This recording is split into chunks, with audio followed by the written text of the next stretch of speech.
always know where I am by the way the road looks. Gus Van Sant's eclectic filmography has taken a winding road through experimental independents and mainstream award winners. From the very beginning, though, there's one subject he returns to over and over: marginalized young men, some, like himself, gay, some straight, all struggling to find their way in the world.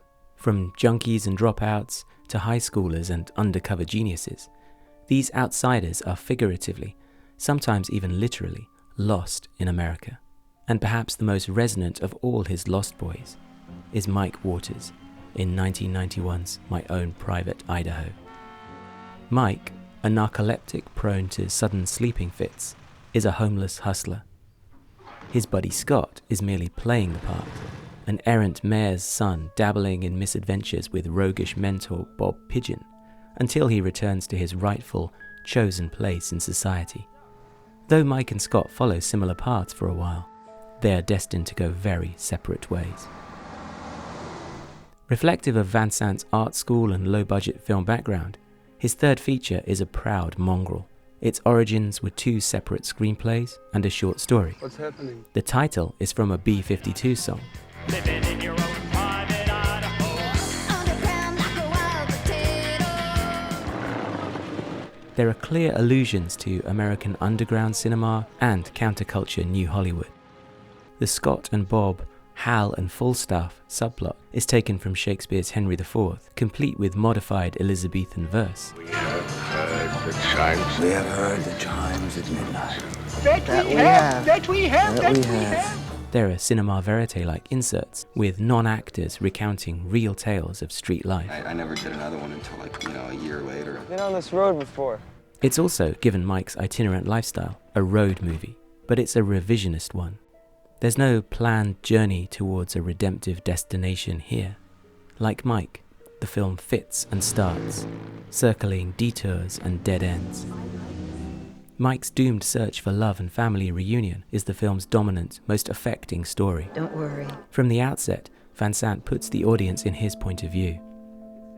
And more than this, Mike's narcolepsy and mental fragility often seem to guide the film's improvisatory narrative and unsteady pace and rhythm, and his seizures, often triggered by emotional overload, are the cues for Van Sant's visual coups.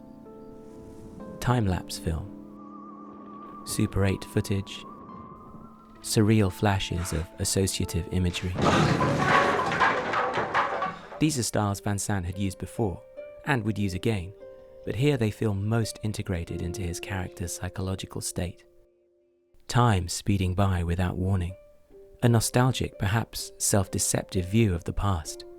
Bursts of poetic, subconscious self-awareness, denied by waking life. Isn't that right, Mike? Though not all of the film's most inventive visuals are through Mike's perspective, as with the brilliant and very funny adult magazine cover set piece. So how much is a lot of money, honey? As he did with Matt Dillon in Drugstore Cowboy, Van Sant cast teen heartthrobs Keanu Reeves and River Phoenix against type, and the actors gamely accepted his challenge. Phoenix was credited with shifting Mike and Scott's relationship into a thwarted love story, and his campfire confessional scene is heartbreaking. I love you and you don't pay me. For all that the setting is the world of street hustlers, this isn't a film about sex at all. Business, right?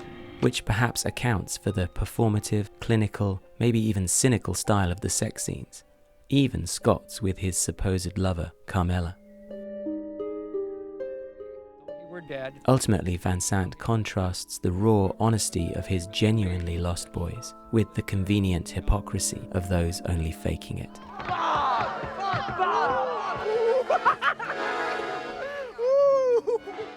Mike's ultimate fate is unknown, and Phoenix's own tragic early death makes this even more poignant. But Van Sant's compassionate bearing witness to his transient character's roads to nowhere is the closest he and we can come to bringing them home.